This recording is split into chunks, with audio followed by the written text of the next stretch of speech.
हमारे भारत की 75% आबादी गांव में रहती है और हमारे भारत की सच्ची तस्वीर गांव में ही बसती है।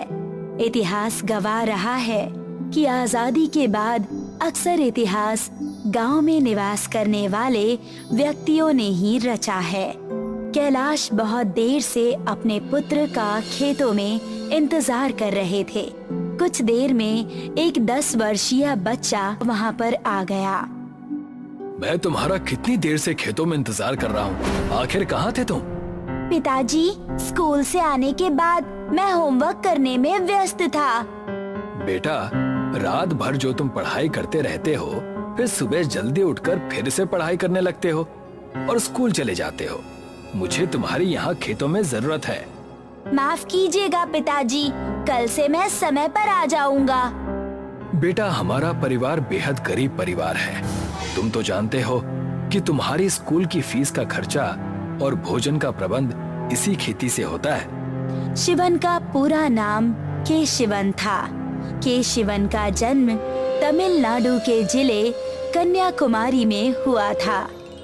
केशिवन बचपन से ही बेहद होनहार बच्चा था। उसे पढ़ने का बेहद शौक था, मगर उसका परिवार बेहद गरीब था।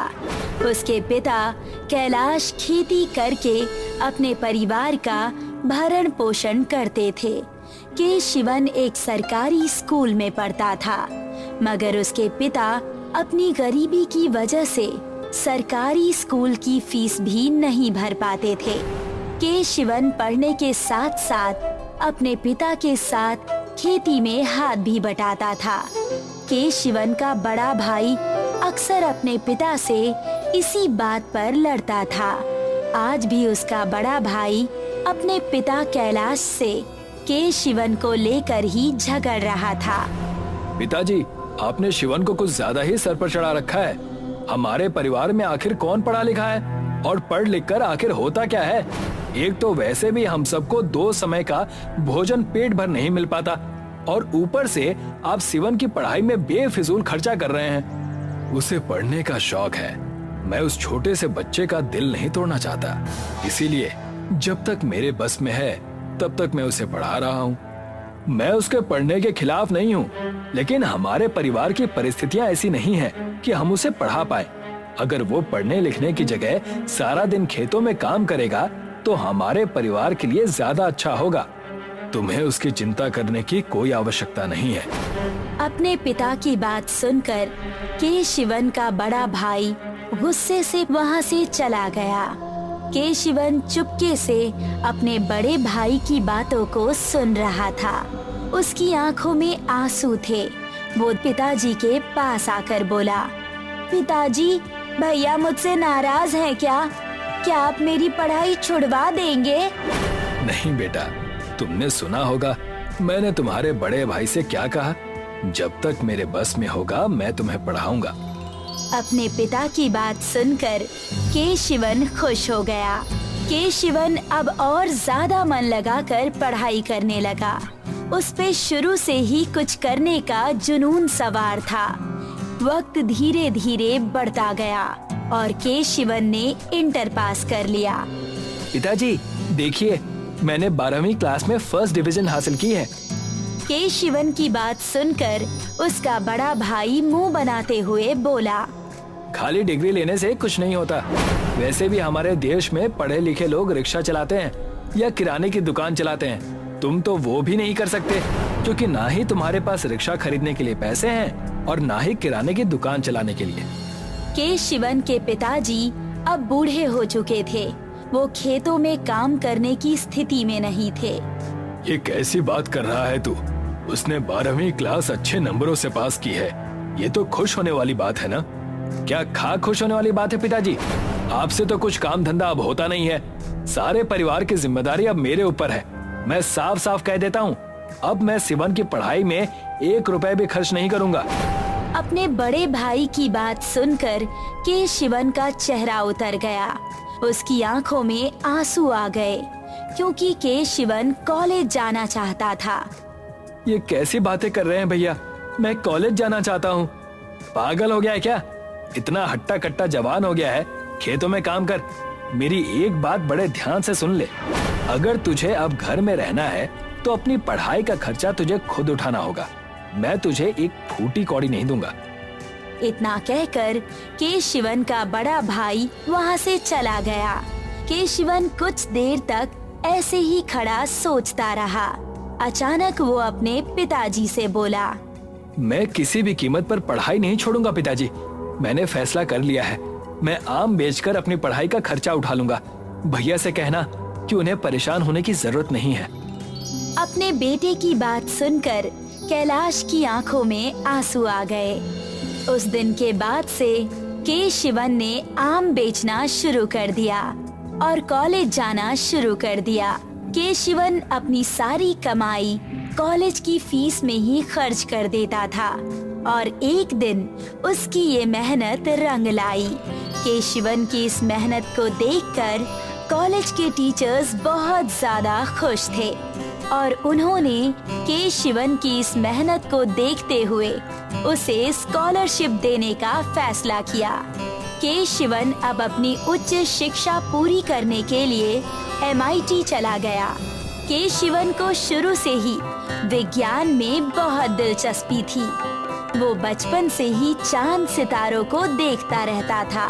केशिवन का सपना था कि वो अपने देश का खुद का रॉकेट लॉन्च करके चंद्रमा पर भेज सके।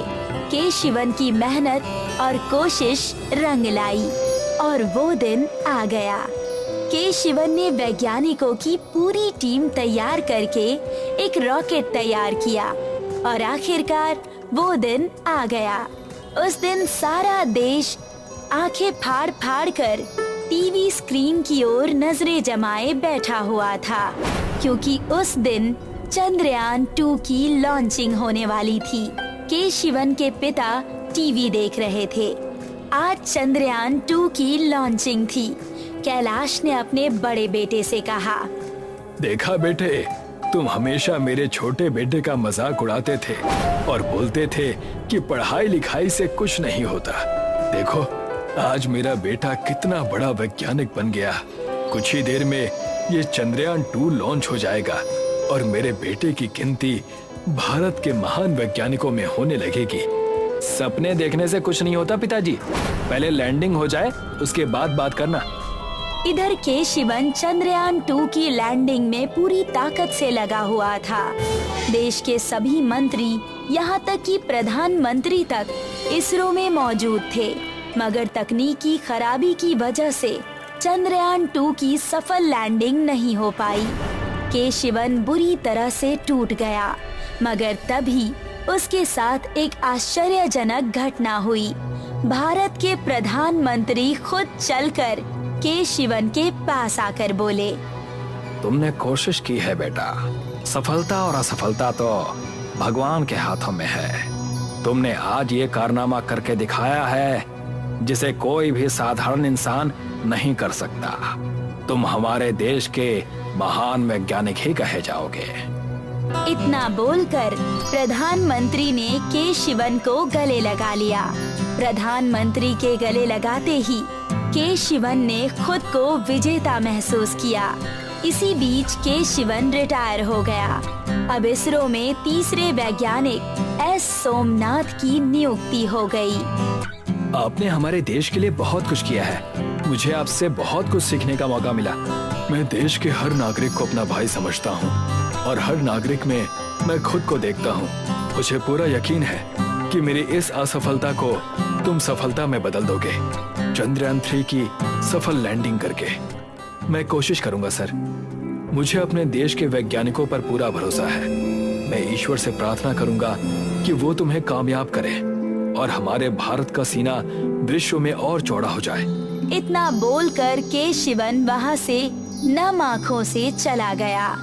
एस सोमनाथ केशिवम से बेहद प्रभावित थे।